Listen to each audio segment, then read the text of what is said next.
Assalamualaikum warahmatullahi wabarakatuh. Halo semuanya, bertemu lagi dengan saya Indriani Rahayu. Tentunya kita akan membahas materi sejarah.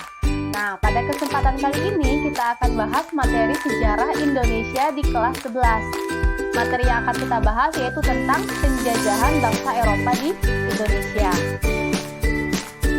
Oke, di pertemuan sebelumnya kita udah bahas kan tentang penjelajahan samudra, lalu kita sudah bahas juga kedatangan bangsa barat di Indonesia. Ada negara apa aja? Ada Spanyol, Portugis, Belanda, dan Inggris.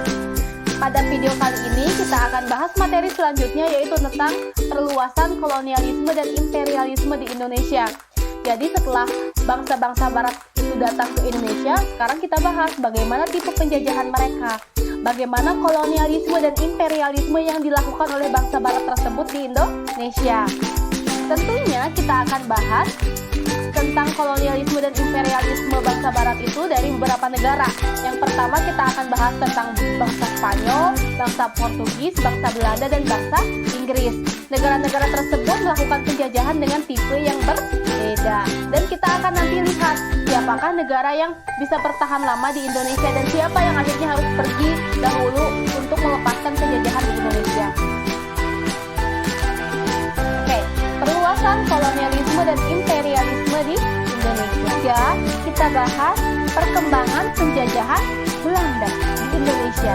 Kalau menyebut kata Belanda mungkin bisa disebutkan merupakan penjajah yang paling lama di Indonesia. Ya, betul nggak?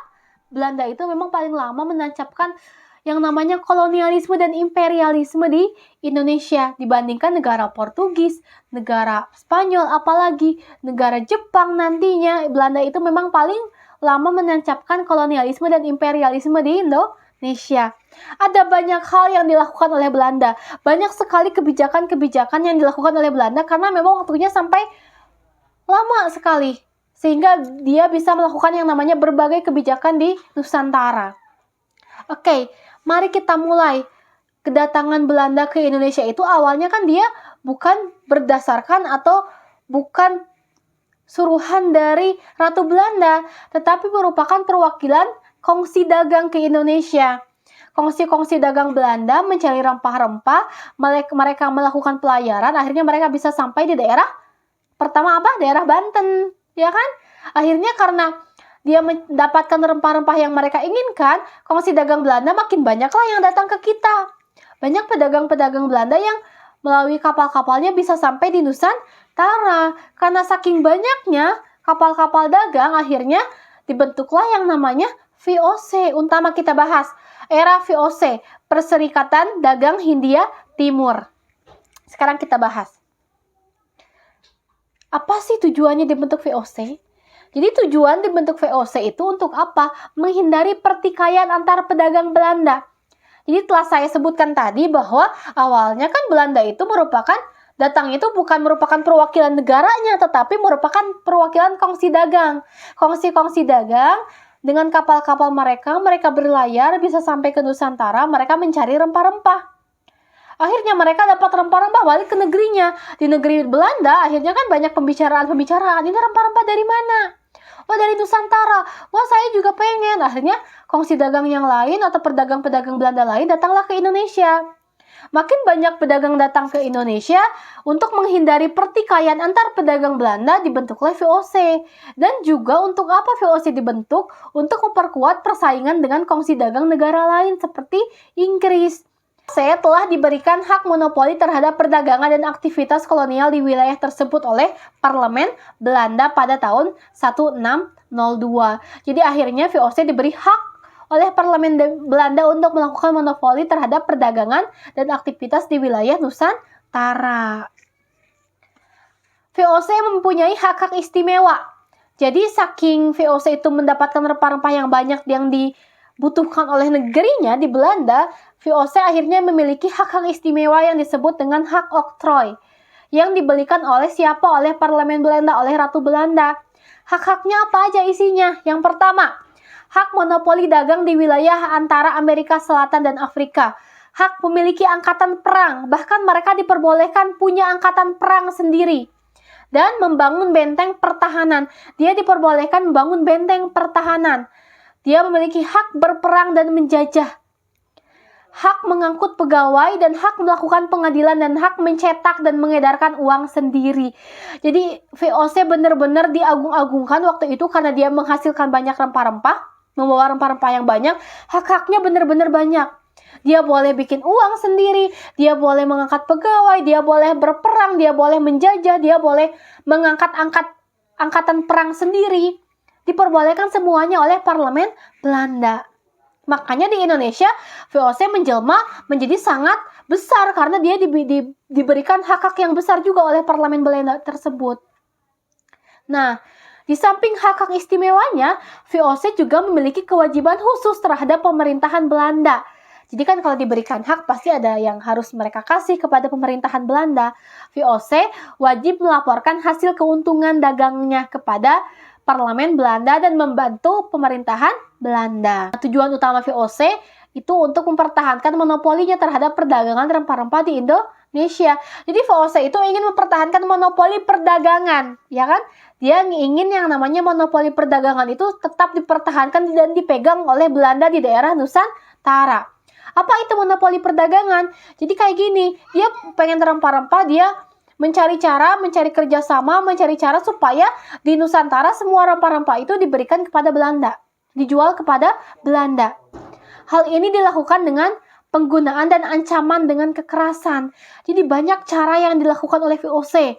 Ada banyak cara diantaranya dengan ancaman kekerasan, dengan mempengaruhi sultan-sultan yang waktu itu sedang melakukan atau sedang terjadi konflik di kerajaannya. Era VOC, yang pertama, VOC itu menjadi terlibat dalam politik internal Jawa pada masa ini, yaitu pada tahun 1618. Jadi saking dia ingin mempertahankan monopoli perdagangan, VOC sampai ikut campur dalam politik internal, politik dalam negeri di pulau, di kerajaan-kerajaan di Jawa. Jadi dia ikut campur, misalnya ketika ada suatu kesultanan yang sedang ada konflik, di kerajaannya, konflik internal, VOC suka tiba-tiba masuk menawarkan bantuan kepada sultan yang ingin menang, menawarkan bantuan. Akhirnya setelah menang dia pasti meminta imbalan.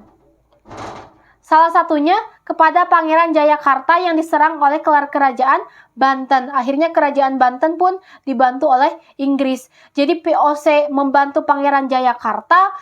Nah, kerajaan Bantennya dibantu oleh Inggris. Jadi banyak sekali konflik-konflik yang terjadi ketika VOC ikut campur terhadap politik internal kerajaan-kerajaan yang sedang menghadapi konflik.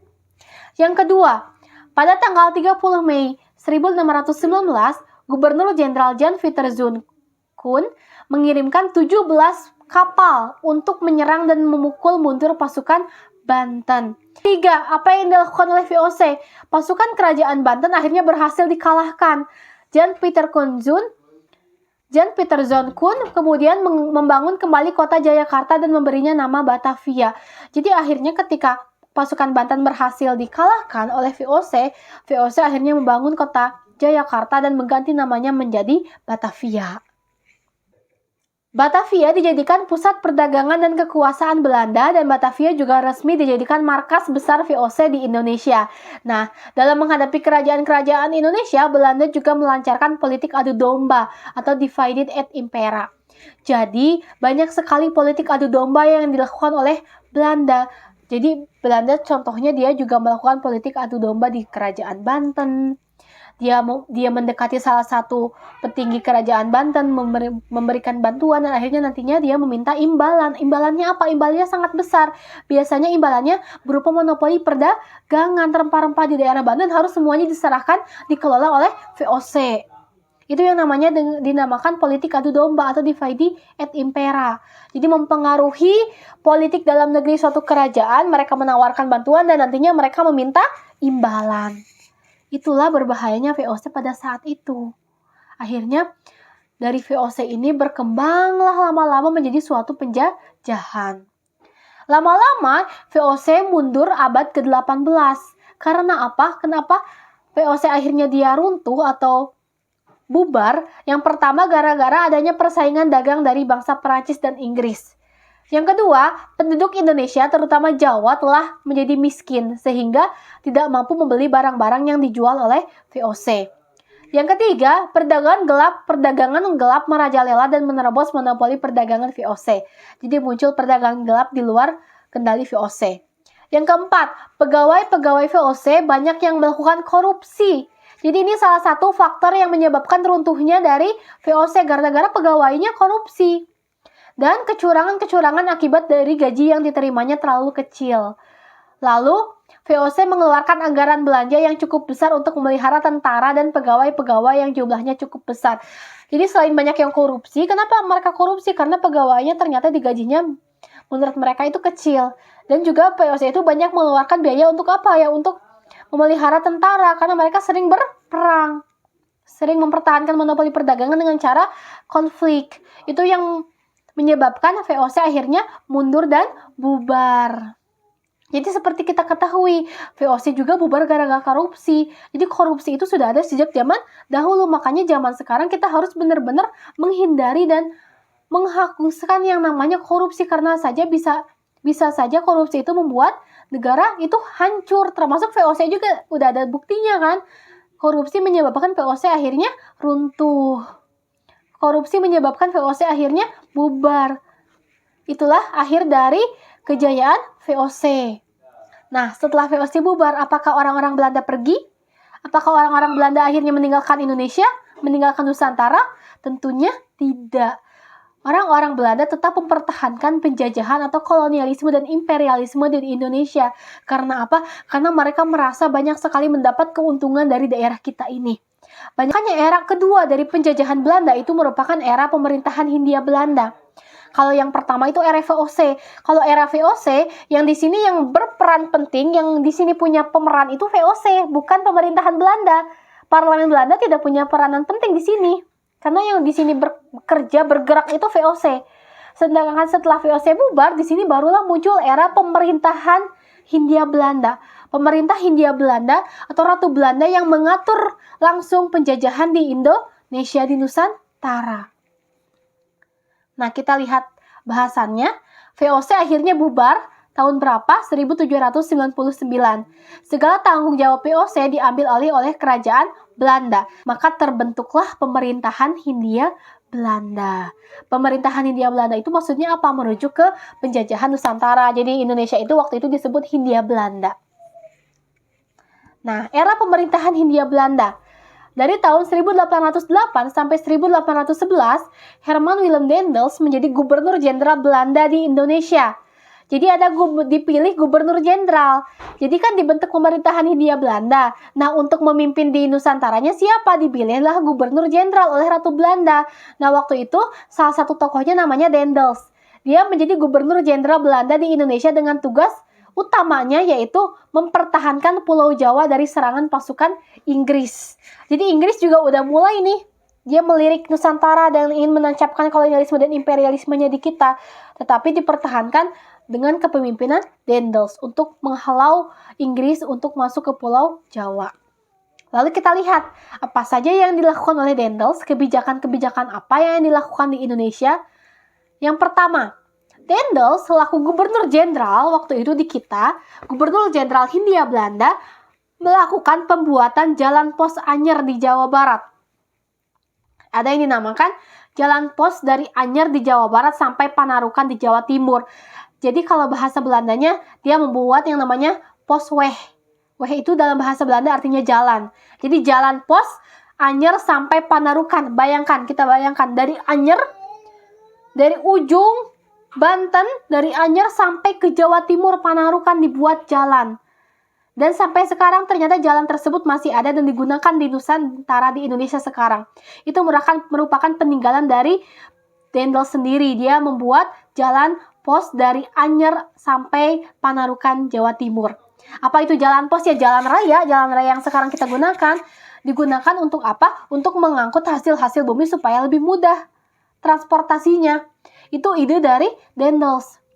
Untuk orang Belanda, pembuatan jalan posweg atau jalan pos Belanda ini dari Anyer sampai Panarukan merupakan keberhasilan yang gemilang.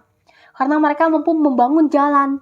Tetapi untuk bangsa Indonesia, ini merupakan peringatan terhadap jeritan-jeritan orang yang mati dalam pembuatan jalan tersebut. Karena apa? Karena yang membuat jalannya siapa ya? Tentunya orang kita. Dan orang kita banyak yang gugur di pembuatan jalan tersebut karena menimbulkan banyak korban. Saking lelahnya, saking capeknya, bayangkan mereka disuruh buat jalan semuanya dari Anyer sampai Panarukan, Jawa Timur.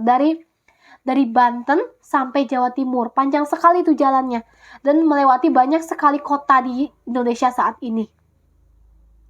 Yang kedua, selain ini merupakan proyek besar dari Dendels, Jalan Pos ini merupakan proyek besar Dendels yang terrealisasi, terwujud, dan terbangun jalannya. Dendels juga membuat perahu-perahu kecil karena perahu-perahu perang Belanda tidak mungkin dikirim dari negeri Belanda ke Indonesia. Jadi mereka nggak mungkin ngirim perahu kecil dari Belanda ke Indonesia, akhirnya mereka buat perahu-perahu kecil di kita. Yang ketiga, Dendels juga membuat pelabuhan-pelabuhan tempat bersandarnya perahu perang. Dia membuat pelabuhan dan merencanakan pembuatan pelabuhan tersebut di daerah Banten Selatan. Yang keempat, Napoleon menganggap bahwa tindakan Dendels sangat otoritas atau otokratis.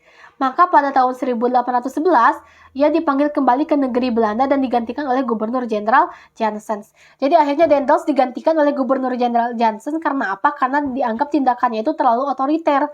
Bayangkan sekali, orang-orang disuruh buat jalan yang sangat keras, yang pembuatannya itu sangat lama dan menimbulkan banyak korban. Makanya ini dianggap sebagai salah satu kebijakan Dendels yang tindakan otoriter. Makanya dia digantikan akhirnya oleh Gubernur Jenderal Janssens. Kebijakan zaman Hindia Belanda. Jadi ada beberapa kebijakan pada saat penjajahan Belanda. Yang pertama, yang paling terkenal, itu kebijakan Kulturstelsel. Kebijakan tanam paksa atau Kulturstelsel. Yang kedua, ada juga politik pintu terbuka. Yang ketiga, ada undang-undang agraria. Ada undang-undang gula dan ada kebijakan politik etis. Ini semuanya akan kita bahas satu per satu. Ini merupakan inti penjajahan di Indonesia oleh Belanda. Belanda melakukan hal-hal ini di Indonesia dan menyebabkan banyak sekali pengaruh di Indonesia pada waktu itu. Yang pertama, kita bahas kebijakan Kulturstelsel atau tanam paksa. Apa itu Kulturstelsel? Apa itu tanam paksa? Jadi, kebijakan ini dikeluarkan oleh Gubernur Jenderal Van den Bosch pada tahun 1830, abad 19. Jadi kebijakan Van den Bosch ini mengeluarkan kebijakan Kulturstelsel atau tanam paksa. Belanda berusaha mengeruk keuntungan sebanyak mungkin. Hal ini dilakukan dengan tujuan untuk membayar hutang-hutang Belanda yang cukup besar selama perang. Jadi waktu itu di negeri Belanda dia itu setelah melaksanakan yang namanya perang. Mereka sedang perang dan mereka akhirnya berhutang banyak sekali untuk menyelesaikan perang mereka. Akhirnya mereka butuh uang kan, butuh dana untuk membayar hutang mereka. Makanya dilakukanlah Kulturstelsel untuk apa? Untuk membiayai pembayaran hutang-hutang negeri Belanda. Apa itu Kulturstelsel? Ini kita lihat dulu nih, ada gambarnya. Kita lihat, ini contoh Kulturstelsel atau tanam paksa di daerah Batavia. Atau Batavia itu di mana? Di Jakarta sekarang ya. Jadi mereka itu sangat mengkhawatirkan. Apa itu tanam paksa? Apa yang mereka lakukan? Apa yang Belanda suruh? Kita lihat dulu. Peraturan tanam paksa. Yang sebenarnya ini peraturan umumnya. Peraturan tanam paksa dalam lembaran negara. Yang pertama, isi dari tanam paksa itu penduduk diharuskan menyediakan tanah untuk pelaksanaan Kulturstelsel. Jadi mereka harus menyediakan tanah. Tanah mereka wajib ditanam oleh tanaman-tanaman yang diminta oleh Belanda. Itu yang pertama. Jadi mereka harus menyiapkan tanah yang ditanami sesuai tanaman permintaan Belanda. Yang kedua, masyarakat Indonesia, tanah pertanian yang disediakan penduduk tidak boleh melebihi 1/5 tanahnya. Jadi sebenarnya dalam peraturannya tidak terlalu tragis karena tanah pertanian yang disediakan penduduk tidak boleh melebihi 1/5 tanahnya.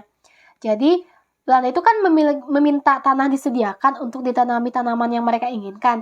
Nah, katanya dari peraturan itu tidak boleh 1/5 dari tanah pertanian mereka, karena kan masyarakat masih butuh bertani. Yang ketiga, waktu pekerjaan menanam tanaman paksa tidak lebih dari waktu menanam padi. Dari peraturannya, masyarakat Indonesia itu diminta untuk menanam tanaman paksa itu waktunya tidak boleh lebih lama dari menanam padi. Lalu, tanah yang dipakai tanam paksa dibebaskan dari bayar pajak. Tanah yang dipakai tanam paksa dibebaskan dari bayar pajak. Dan yang kelima, hasil tanaman wajib diserahkan dan kelebihannya dikembalikan. Jadi katanya nanti kan tanaman-tanaman yang ditanam itu kan harus masyarakat Indonesia serahkan kepada Belanda. Kalau ada lebihnya akan diserahkan lagi kepada masyarakat. Ini peraturannya. Kita lihat gimana realisasinya, apakah seperti ini atau enggak. Peraturannya memang seakan-akan memang peraturannya tidak terlalu memberatkan masyarakat kita, tapi ternyata nantinya pada saat pelaksanaannya atau realisasinya, tanam paksa benar-benar memberatkan masyarakat, benar-benar membuat masyarakat menderita dan tersiksa. Kita lihat lagi peraturannya. Kegagalan panen bukan karena petani menjadi tanggungan pemerintah. Jadi kalau ada gagal panen, itu tanggungan pemerintah. Lalu pengawasan langsung penguasa pribumi dan pegawai Eropa secara umum. Jadi mereka diawasi oleh penguasa pribumi dan pegawai Eropa. Yang terakhir, penduduk tidak punya tanah dan bukan petani wajib bekerja pada tanah pemerintah. Jadi bahkan penduduk yang nggak punya tanah pun diwajibkan bekerja tanam paksa di tanah milik pemerintah. Ini aturan dari tanam paksa. Lalu apa yang terjadi? Keadaan rakyat itu sangat kacau. Karena apa? Sawah dikurangi untuk keperluan tanam paksa. Dan dalam peraturannya kan sawah itu tidak boleh, tanah tanam paksa itu tidak boleh lebih dari 1/5 sawah. Karena mereka harus bertani juga kan, untuk hidup mereka itu mereka butuh beras untuk makan. Tapi rakyat dipaksa untuk bekerja di mana-mana. Kadang-kadang harus bekerja di kebun yang letaknya sampai 45 km dari desanya. Mereka kerja rodi yang dilaksanakan, lalu mereka harus membayar pajak tanah yang harus dibayar. Di pasar mereka diperas oleh orang-orang asing yang memborong pasar. Lalu mereka juga, para pegawai pemerintah kolonial Belanda juga ikut-ikutan memeras rakyat. Dalam sistem ini, para penduduk dipaksa menanam hasil perkebunan yang menjadi permintaan pasar pada dunia saat itu, seperti teh, kopi, dan lain-lain. Hasil tanaman itu pun kemudian diekspor ke mancanegara. Sistem ini membawa keuntungan yang besar bagi pihak Belanda, tetapi membawa kesusahan yang sangat besar dan menderita bagi masyarakat Indonesia. Bahkan, dari Kulturstelsel ini, utang Belanda dapat dilunasi dan semuanya masalah keuangannya bisa diatasi. Jadi ternyata peraturan-peraturan yang sudah mereka tetapkan itu mereka langgar semuanya. Masyarakat menyediakan tanah 1/5 aja untuk pertanian. Pada kenyataannya, kegiatan mereka sehari-hari itu waktunya habis untuk menanam tanaman yang diwajibkan oleh Belanda. Mereka nggak punya waktu untuk menanam padi. Mereka nggak punya waktu untuk menanam untuk dirinya sendiri, karena tenaganya habis untuk menanam permintaan dari Belanda. Kelebihan-kelebihan yang tanaman itu harus diserahkan kepada masyarakat kita. Kalau ada kelebihannya, pada kenyataannya semuanya harus diserahkan kepada Belanda. Lalu juga waktu pekerjaan penanaman yang tidak lebih dari waktu menanam padi. Pada kenyataannya masyarakat harus dipaksa menanam sesuai target yang Belanda inginkan. Itu banyak sekali realisasi-realisasi yang tidak sesuai dengan peraturan. Jadi banyak peraturan-peraturannya yang begini, ternyata realisasinya itu sangat memberatkan masyarakat.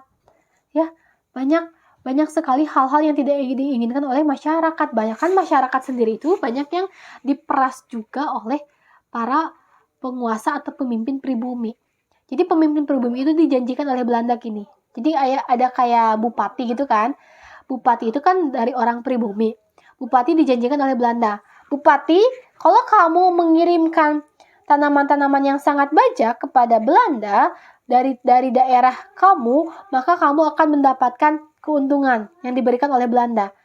Nah, karena bupatinya ada oknum-oknum bupati yang menginginkan keuntungan yang besar, akhirnya bupati tersebut memaksa warganya untuk menanam sangat banyak, diperas semua warganya, tenaganya untuk menanam tanaman permintaan Belanda. Supaya apa? Supaya dia sendiri mendapatkan keuntungan atau hadiah dari Belanda untuk dirinya bupati itu sendiri. Itu ada oknum ya, oknum-oknum yang demikian. Makanya masyarakat semakin tersiksa.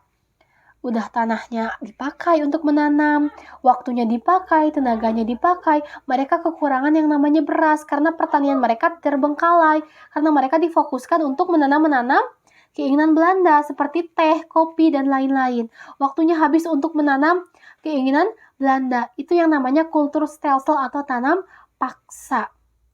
Mereka harus bayar pajak juga kepada pemerintah. Mereka diperas juga di pasar-pasar. Mereka kehidupannya benar-benar sangat tragis pada zaman dahulu. Nah, Akibat program-program Belanda yang ingin menambah kas keuangan mereka, rakyat menjadi sengsara. Kelaparan merajalela bahkan sampai menimbulkan yang namanya kematian. Keadaan ini menimbulkan reaksi yang keras sampai di negeri Belanda. Mereka berpendapat bahwa sistem tanah paksa harus dihapuskan karena tidak sesuai dengan benar-benar sangat menyiksa, membuat rakyat sengsara. Dan harus diganti dengan keikutsertaan pihak swasta Belanda untuk menanamkan modalnya di Indonesia. Sistem tanam paksa kemudian secara berangsur-angsur dihapuskan. Oke, yang kedua kita bahas tentang kebijakan Belanda yang lain, yaitu politik pintu terbuka. Jadi kebijakan ini merupakan kebijakan yang dilaksanakan setelah kebijakan Kulturstelsel atau bahasa Indonesianya kebijakan tanam paksa. Nah, seperti kita ketahui tadi bahwa tanam paksa itu merupakan kebijakan dari pemerintah Belanda yang memang aturannya itu sebetulnya tidak memberatkan masyarakat. Tetapi realisasinya banyak yang melanggar dari aturan tersebut dan banyak yang tidak sesuai dengan aturan-aturan yang telah ditetapkan. Makanya selain kesengsaraan, kelaparan, dan berujung pada kematian, masyarakat kita banyak yang memang sangat sengsara kehidupannya setelah dilakukan kebijakan tanam paksa atau Kulturstelsel. Banyak hal yang menyebabkan kebijakan tanam paksa tersebut akhirnya membuat kesengsaraan pada masyarakat. Selain masyarakat juga ditekan pertamanya oleh pemerintah Belanda, selain itu juga masyarakat juga ditekan oleh para bupati-bupati pribumi yang memang pada waktu itu bertugas untuk mengawasi sistem tanam paksa ini. Jadi tanam paksa ini diawasi oleh dua pihak ya, seperti kita ketahui tadi. Yang pertama pihak pribumi atau bupati-bupati yang bertugas di daerah masing-masing dan pihak Eropanya atau bangsa Eropa. Makanya masyarakat itu diawasi oleh dua pihak. Nah, dua pihak inilah yang akhirnya menyebabkan kesengsaraan masyarakat makin menjadi-jadi. Nah, akibat masyarakatnya sering sengsaranya makin berujung pada kematian, akhirnya waktu itu kebijakan ini dihapuskan karena dianggap benar-benar menyengsarakan rakyat Indonesia. Makanya dibentuklah atau dibukalah politik pintu terbuka. Apa itu politik pintu terbuka? Politik pintu terbuka adalah kebijakan di mana pemerintah Hindia Belanda membuka Indonesia bagi para pengusaha asing untuk menanamkan modalnya. Jadi akhirnya Indonesia dibuka nih oleh pemerintahan Hindia Belanda untuk para pengusaha asing atau para pengusaha swasta untuk mengembangkan perekonomian khususnya di bidang perkebunan untuk menanamkan modalnya supaya perkebunan-perkebunan di Indonesia di Nusantara waktu itu bisa berkembang. Jadi itulah yang dinamakan dengan politik pintu terbuka. Jadi udah beda jenisnya. Kalau tadi tanam paksa atau Kulturstelsel itu merupakan kebijakan yang dianut atau yang dikeluarkan oleh pemerintah Hindia Belanda, dan itu ditujukan untuk apa? Untuk membayar utang-utang Belanda. Karena Belanda habis berperang, banyak sekali utang dan akhirnya bisa dibayar oleh kebijakan Kulturstelsel. Kalau yang ini merupakan kebijakan politik pintu terbuka, memperbolehkan para pengusaha asing untuk menanamkan modalnya di perkebunan-perkebunan Indonesia. Pengusaha swasta akhirnya mengusahakan perkebunan besar, seperti perkebunan kopi, teh, kebu, kina, kelapa, coklat, tembakau, kelapa sawit, dan sebagainya. Mereka juga mendirikan pabrik-pabrik seperti pabrik gula, pabrik coklat, pabrik teh, pabrik rokok, dan lain-lain. Pelaksanaan politik kolonial liberal ditandai dengan keluarnya undang-undang agraria dan undang-undang gula. Jadi pelaksanaan politik pintu terbuka ini pelaksanaannya ditandai dengan munculnya yang namanya Undang-Undang Agraria dan Undang-Undang Gula. Nanti kita bahas juga apa itu Undang-Undang Agraria dan apa itu Undang-Undang Gula. Yang pertama, Undang-Undang Agraria. Undang-Undang Agraria ini dikeluarkan tahun 1870. Apa sih isinya? Yang pertama, Gubernur Jenderal tidak boleh menjual tanah. Jadi akhirnya dikeluarkanlah Undang-Undang Agraria ini untuk memperbaiki sistem-sistem penjajahan di Hindia Belanda pada waktu itu. Undang-Undang Agraria isinya yang pertama, Gubernur Jenderal tidak boleh menjual tanah. Gubernur Jenderal boleh menyewakan tanah menurut peraturan undang-undang. Yang ketiga, dengan peraturan undang-undang akan diberikan tanah-tanah dengan hak erpah, yaitu hak pengusaha untuk dapat menyewa tanah dari government paling lama 75 tahun. Jadi ada aturan bahwa tanah itu paling lama disewakan boleh 75 tahun dan seterusnya. Itu Undang-Undang Agraria. Yang kedua, Undang-Undang Gula. Apa itu Undang-Undang Gula? Ya, jadi dalam undang-undang ini ditetapkan bahwa tebu tidak boleh diangkut keluar Indonesia. Jadi akhirnya ada aturan, kalau tebu tidak boleh diangkut keluar Indonesia, tetapi harus diproses di dalam negeri. Jadi harus diproses dulu nih, si tebu ini di dalam negeri. Pabrik gula milik pemerintah akan dihapus secara bertahap dan diambil alih oleh pihak swasta. Tapi pihak swasta juga diberikan kesempatan yang luas untuk mendirikan pabrik gula baru. Jadi dengan dibukanya politik pintu terbuka, masuklah yang namanya pengusaha modal-modal asing ke dalam negeri kita, ke Nusantara. Memang ada dampak negatif dan dampak positif. Dampak positifnya apa? Di Nusantara pada waktu itu mulailah berkembang yang namanya pabrik-pabrik besar, perkebunan-perkebunan melesit maju semua perkembangannya karena dimodali oleh para pengusaha asing. Tetapi kita lihat nih ini contohnya ya, ada gambarnya di depan. Ini ada pabrik gula. Ini pabrik gula, tentunya ini merupakan dan waktu itu dikelola oleh pihak swasta. Yang keempat, ada yang dinamakan dengan kebijakan politik etis. Ya, kita harus paham apa itu politik etis. Kebijakan politik etis. Kita mulai dengan latar belakang dikeluarkannya kebijakan politik etis. Jadi, ada seorang tokoh yang bernama Van Deventer menjelaskan bahwa Belanda telah berhutang budi kepada rakyat Indonesia. Kenapa tokoh tersebut menjelaskan demikian? Jadi kata beliau, Van Deventer itu menjelaskan bahwa Belanda itu udah sangat berhutang budi kepada rakyat Indonesia. Hutang budi itu harus dikembalikan dengan memperbaiki nasib rakyat, mencerdaskan dan memakmurkan. Jadi tokoh ini menyebutkan bahwa Belanda itu udah sangat berhutang budi terhadap rakyat Indonesia. Karena apa? Karena dengan kerja keras atau dengan hasil jerih payah bangsa Indonesia, Belanda bisa membayar utang mereka. Dengan cara apa? Ya dengan cara tadi kebijakan kulturstelsel atau tanam paksa. Itu kebijakan yang dilaksanakan di Indonesia dan hasilnya benar-benar sangat menguntungkan Belanda sampai akhirnya dia bisa membayar utang-utang mereka selama perang. Menurut Van Deventer ini, ada 3 cara untuk memperbaiki nasib rakyat pada waktu itu. Yang pertama, edukasi atau pendidikan.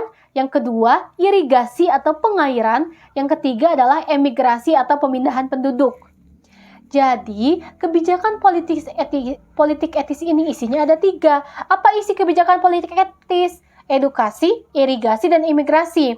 Kebijakan politik etis ini dikeluarkan setelah Belanda menghasilkan keuntungan yang besar dari kebijakan kulturstelsel atau tanam paksa. Makanya tokoh Van Deventer ini merasa butuh untuk istilahnya balas budi terhadap rakyat Indonesia. Karena hasil jerih payah tenaga rakyat Indonesia lah yang membuat Belanda itu bisa membayar utangnya. Dengan cara apa? 3 hal ini, edukasi, irigasi, dan emigrasi. Dengan edukasi atau pendidikan, rakyat akan dapat meningkatkan kualitas bangsa Indonesia sehingga dapat diajak memajukan perusahaan perkebunan dan mengurangi keterbelakangan. Otomatis ya, pendidikan itu hal yang sangat penting. Pendidikan itu adalah hal yang utama yang bisa memperbaiki nasib rakyat. Karena kalau mereka udah mengenyam pendidikan, pemikirannya akan terbuka, pemikirannya akan maju dan akan melihat dengan luas bagaimana dunia, bagaimana penjajah itu melaksanakan kolonialismenya di negara Indonesia dan akhirnya nantinya bisa membuat mereka untuk bangkit. Yang kedua, irigasi. Apa itu irigasi? Irigasi adalah pengairan. Dengan irigasi, tanah pertanian akan menjadi subur dan produksinya bertambah. Jadi makanya irigasi juga menjadi salah satu cara bagaimana untuk meningkatkan nasib rakyat atau isi dari politik etis. Yang ketiga adalah emigrasi atau pemindahan penduduk. Dengan emigrasi, tanah-tanah di luar Jawa yang belum diolah menjadi lahan perkebunan akan dapat diolah untuk menambah penghasilan. Selain itu juga untuk mengurangi kepadatan penduduk Jawa. Jadi penduduk-penduduk Jawa akhirnya disebar ke berbagai daerah supaya perkebunan-perkebunan pun bisa dikembangkan di berbagai daerah dan bisa mengurangi kepadatan penduduk di Pulau Jawa. Jadi politik etis ini merupakan titik tonggak masyarakat Indonesia. Perlu kalian ketahui. Jadi edukasi apalagi yang pertama. Kan isi politik etis itu yang pertama adalah edukasi atau pendidikan. Jadi setelah disetujuinya ide dari Van Deventer ini oleh Ratu Belanda, akhirnya kan politik etis ditetapkan di Indonesia, dilaksanakan kebijakannya di Indonesia. Yang pertama pendidikan. Akhirnya rakyat menemui yang namanya sekolah, rakyat mengenyam yang namanya sekolah. Meskipun pada waktu Belanda melaksanakan penjajahan, sekolah itu atau pendidikan itu dibagi menjadi beberapa jenis. Kalau untuk rakyat Indonesia ada namanya sekolah rakyat, itu khusus untuk pribumi. Ada sekolah khusus pribumi. Yang kedua ada Europe School. Ada sekolah untuk khusus orang-orang Eropa. Yang ketiga ada sekolah khusus orang-orang Asia. Orang-orang Chinese, dibedakan juga sekolahnya. Dan tingkat terendah kualitas sekolah itu adalah sekolah orang pribumi. Atau sekolah rakyat tersebut untuk orang-orang pribumi. Tetapi untuk orang-orang kita yang dia memang kalangan bangsawan, mereka bisa sekolah di sekolah-sekolah orang Eropa. Bahkan pada waktu itu, dari edukasi ini, sistem pendidikan ini akhirnya para bupati diminta untuk menyekolahkan anak-anaknya. Perlu kalian ketahui ya, zaman dulu itu sekolah itu masih tabu. Jadi para bupati-bupati zaman dulu itu diminta oleh pemerintah Belanda untuk menyekolahkan anak-anaknya. Dan apa faktanya?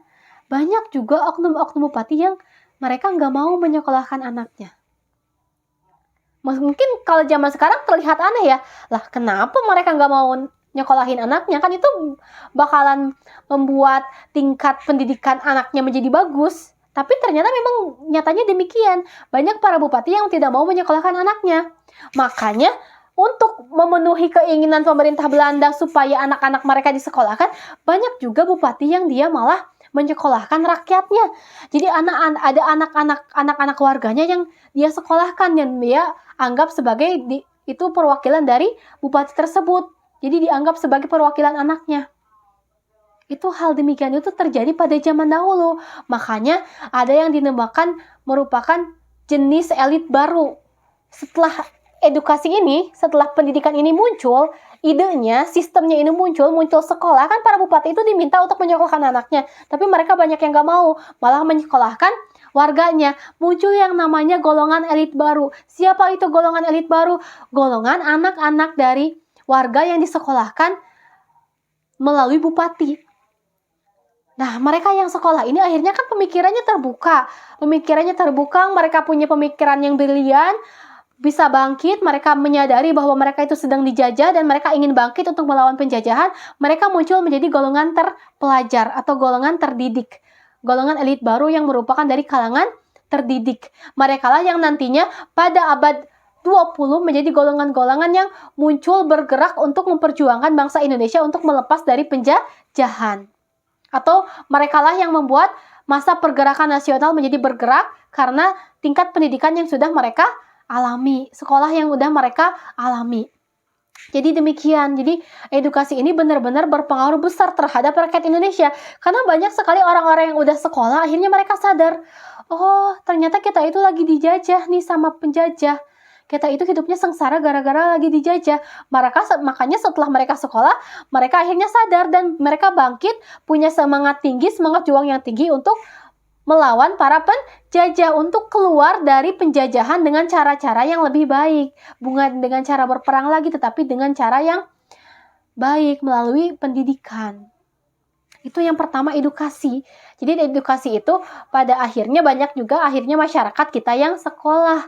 Bisa baca, mengenal berbagai ilmu, meskipun sekolahnya masih rendah tingkatannya, karena sekolah orang Eropa itu lebih bagus daripada sekolah orang pribumi waktu itu. Bahkan sekolah untuk orang-orang Asia itu lebih bagus daripada orang pribumi, jadi ada beberapa tingkatan. Tetapi meskipun demikian, itu salah satu titik tonggak masyarakat kita untuk keluar dari penjajahan, karena inilah kebijakan politik etis yang merupakan buah si malakama sebetulnya untuk Belanda. Kenapa demikian? Karena sebetulnya Belanda itu menyetujui adanya kebijakan politik etis itu dia punya niat lain juga sebetulnya. Dia ingin menyekolahkan rakyat-rakyat Indonesia supaya apa? Supaya rakyat bisa dipekerjakan jadi pegawai-pegawai mereka dengan upah yang murah. Sedangkan mereka itu nggak bisa kan untuk mengirim semua pegawai dari Belanda itu akan dibayar mahal. Makanya mereka ingin menyekolahkan kita supaya mereka bisa dipekerjakan lagi. Warga kita itu bisa dipekerjakan untuk orang Belanda dengan biaya yang murah. Tetapi ternyata oleh orang Indonesia sendiri politik etis ini berjasa sangat besar. Karena apa? Karena akhirnya masyarakat kita mengenal yang namanya sekolah dan bisa memajukan nasib rakyat kita sendiri dengan kesadaran, muncul yang namanya kesadaran untuk berjuang. Oke, Ini kebijakan politik etis nih, bisa kalian lihat ya. Mereka ada fotonya lagi sekolah, lagi berkumpul. Ini merupakan kebijakan politik etis. Tetapi meskipun demikian, saya ulangi lagi bahwa sekolah-sekolah untuk pribumi itu kan memang khusus, tapi ada juga para bangsawan yang memang bisa disekolahkan di sekolah-sekolah kalangan orang Eropa. Seperti tokoh siapa? Ada tokoh Ki Hajar Dewantara dan lain-lain tokoh pahlawan-pahlawan kita itu banyak juga yang sekolahnya bisa sampai ke luar negeri. Ada siapa tokoh yang sekolahnya sampai ke Belanda? Ada Muhammad Hatta, salah satu tokoh yang bisa sampai ke Belanda, dan di Belanda akhirnya beliau itu bisa memajukan pemikirannya sampai akhirnya membangkitkan semangat juang rakyat dan kembali ke Indonesia itu untuk memperjuangkan kemerdekaan. Nah, usulan Van Deventer tersebut mendapat perhatian besar dari pemerintah Belanda. Belanda menerima saran tentang politik etis, namun akan diselaraskan dengan sistem kolonial di Indonesia. Edukasi dilaksanakan ya, pendidikan tetap dilaksanakan, tetapi semata-mata untuk memenuhi kebutuhan pegawai rendahan. Untuk memenuhi kebutuhan pegawai Belanda. Jadi itu ada tujuan lainnya. Pendidikan dipisah-pisah antara orang Belanda, anak bangsawan, dan rakyat.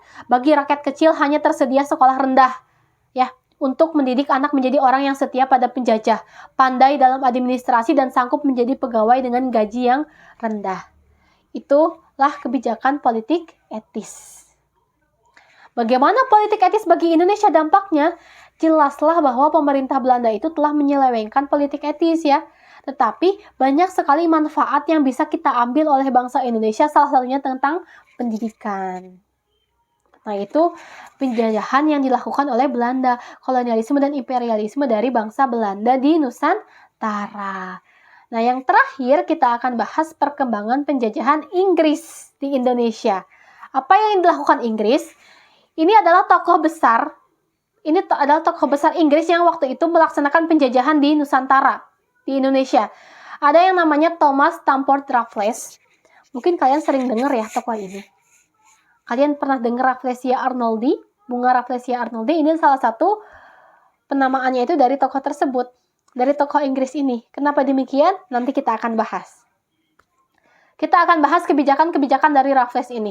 Yang pertama, dalam bidang pemerintahan. Apa yang dilakukan Inggris? Pada waktu itu, Raffles membagi Pulau Jawa menjadi 16 karesidenan. Sistem ini diteruskan Belanda sampai akhir pendudukan di Indonesia. Jadi perlu kalian ketahui, jadi Belanda dulu kan menjajah kita lama, lalu penjajahan Belanda itu diambil alih oleh Inggris. Nah, nantinya setelah Inggris keluar dari kita, Belanda lagilah yang menguasai Indonesia. Ini berhubungan dengan kondisi di Eropa pada waktu itu, makanya kita kayak dialih-alihkan. Yang pertama dipegang sama Belanda, penjajahannya sangat lama, tiba-tiba dipegang sama Inggris. Inggris sempat menjajah kita, nanti habis Inggris, Belanda lagi balik lagi untuk menjajah kita. Ini berhubungan dengan kondisi dunia pada waktu itu. Makanya kronologisnya memang demikian. Portugis dulu, Spanyol sebentar, terus Belanda yang memang sangat besar kekuasaannya, lalu habis Belanda yang sangat lama, tiba-tiba Inggris pernah menjajah kita, lalu balik lagi ke Belanda. Sekarang kita bahas dulu yang Inggris. Dalam bidang sosial, Raffles menghapus adanya kerja rodi. Jadi, kerja rodi itu dihapuskan. Perbudakan dihapuskan. Namun dalam kenyataannya, Raffles juga melakukan pelanggaran undang-undang dengan melakukan kegiatan serupa. Jadi sama aja ternyata. Meskipun istilah kerja rodi, perbudakan, dan lain-lain dihapuskan, tapi ternyata dia juga melakukan kegiatan yang serupa dengan kerja rodi tersebut. Yang ketiga, dalam bidang hukum, Raffles mengubah pelaksanaan hukum yang sebelumnya pada pemerintahan Daendels berorientasi pada ras warna kulit, namun pada masa Raffles lebih cenderung pada besar kecilnya kesalahan. Yang keempat, ekonomi, penghapusan kewajiban tanaman ekspor. Jadi akhirnya masyarakat kan awalnya diwajibkan untuk menanam tanaman ekspor ini, dihapuskanlah pada masa Raffles, menghapus pajak hasil bumi, serta sistem penyerahan wajib yang dahulu diterapkan oleh VOC. Jadi dihapuskan semuanya. Raffles juga melakukan sistem sewa tanah untuk mendapatkan pemasukan kas Inggris. Jadi kalau Inggris sendiri, ciri khas dari penjajahannya itu kebijakannya apa? Yaitu dia melakukan yang namanya sewa tanah atau sistem sewa tanah namanya. Nah, sedangkan dalam ilmu pengetahuan, Raffles akhirnya dia menuliskan buku yang dinamakan History of Java di London tahun 1817. Rafflesia Arnoldi ya yang tadi saya sebutkan. Jadi Raffles ini merupakan tokoh yang menemukan bunga Rafflesia arnoldi yang sekarang ada di mana? Ada di Kebun Raya Bogor. Raffles juga mengundang para ahli pengetahuan dari luar negeri untuk melakukan penelitian di Indonesia. Jadi bedanya Raffles dengan pemimpin yang lain atau penjajah yang lain, tokoh tersebut itu dia sangat mengedepankan perkembangan ilmu pengetahuan, penelitian ilmu pengetahuan. Raffles sangat suka terhadap perkembangan ilmu pengetahuan ini, makanya dia mengundang para ahli pengetahuan dari luar untuk melakukan penelitian di Indonesia. Sampai akhirnya dia kan yang mendirikan Kebun Raya Bogor siapa? Ya tokoh Raffles inilah. Dan dia menyimpan yang namanya penemuan bunga Rafflesia arnoldi. Makanya namanya kan Rafflesia arnoldi itu dinamakan penamaannya dari nama Raffles ini. Selanjutnya, ada sistem sewa tanah. Muncul kebijakan sistem sewa tanah atau landrent. Kebijakan ini merupakan kebijakan di mana pribumi harus bayar sewa atas tanah mereka. Jadi pribumi itu harus bayar sewa atas tanah mereka sendiri. Jadi dia punya tanah tapi dia harus bayar sewa atas tanah mereka sendiri. Untuk apa ya? Untuk membuat Inggris itu punya pemasukan dari sistem sewa tanah ini. Karena pada saat penjajahan Inggris itu semua tanah itu dianggap milik negara. Jadi semua tanah dianggap milik negara sehingga rakyat itu dianggapnya nyewa kepada negara dan harus bayar kepada negara. Itu sistem sewa tanah yang dilakukan pada masa penjajahan Inggris di Indonesia. Tapi ternyata sistem sewa tanah ini gagal dilakukan karena apa? Karena 4 hal. Yang pertama, sulitnya menentukan pajak untuk luas yang beda-beda. Jadi pemerintahan Inggris pada waktu itu masih sulit untuk menentukan pajaknya nih. Karena luas tanah kan beda-beda. Orang ini harus bayar berapa, orang ini harus bayar berapa. Ini masih sulit ditentukan pada waktu itu. Yang kedua, sulit menentukan tingkat kesuburan tanah. Yang ini tanah subur, yang ini tanah nggak subur, bikin pusing mereka sendiri akhirnya. Akhirnya sewa tanah gagal. Yang ketiga, terbatasnya jumlah pegawai yang mengatur tentang kebijakan sewa tanah ini. Dan yang terakhir, sistem uang belum sepenuhnya berlaku di masyarakat pedesaan. Jadi perlu kita ketahui, pada zaman penjajahan itu masyarakat belum terlalu mengenal yang namanya uang, sistem uang. Makanya ini sewa tanah ini gagal karena sistem uang ini belum terlalu dikenal pada masyarakat. Karena kan awal-awal masyarakat Indonesia itu mereka terkenalnya dengan barter dan lain-lain. Makanya ketika muncul sistem uang, perlu lama adaptasi mereka untuk mengenalnya. Makanya pada saat itu sewa tanah akhirnya gagal sistemnya. Yang terakhir, kebijakan sosial dari Raffles adalah menghapus adanya kerja rodi yang tadi. Namun juga Raffles melakukan pelanggaran undang-undang dengan melakukan kegiatan serupa. Akhirnya, penjajahan Inggris itu berakhir karena adanya gejolak di Eropa atas situasi Inggris dan Belanda yang berdampak pada pemerintahan Indonesia di bawah Inggris. Pada waktu itu ditandatangani perjanjian London yang berisi bahwa Belanda mendapatkan kembali jajahannya pada tahun 1814 menjadi akhir pemerintahan Inggris di Indonesia. Jadi kan pada waktu itu situasi di Eropa itu sedang banyak konflik, termasuk Inggris dengan Belanda. Nah, muncul perjanjian London yang isinya apa? Belanda mendapatkan kembali jajahan di Indonesia. Belanda secara resmi akhirnya kembali menguasai Indonesia semenjak tahun 1816. Makanya pada waktu itu Inggris telah pergi dari kita dan kita kembali dijajah oleh Belanda. Tahun berapa? 1814. Maka Indonesia dilaksanakanlah kembali kolonialismenya oleh pemerintahan Hindia Belanda. Oke, demikian materi yang sudah kita bahas. Kita bahas hari ini 4 hal. Dalam video ini ada 4 hal yang kita bahas. Penjajahan Portugis, penjajahan Spanyol, penjajahan Belanda, sampai penjajahan Inggris. Empat-empatnya melakukan kebijakan yang berbeda-beda di Indonesia. Semoga materinya bisa kalian pahami, semoga bermanfaat. Terima kasih atas perhatiannya. Jangan lupa subscribe, like, dan komen ya. Terima kasih.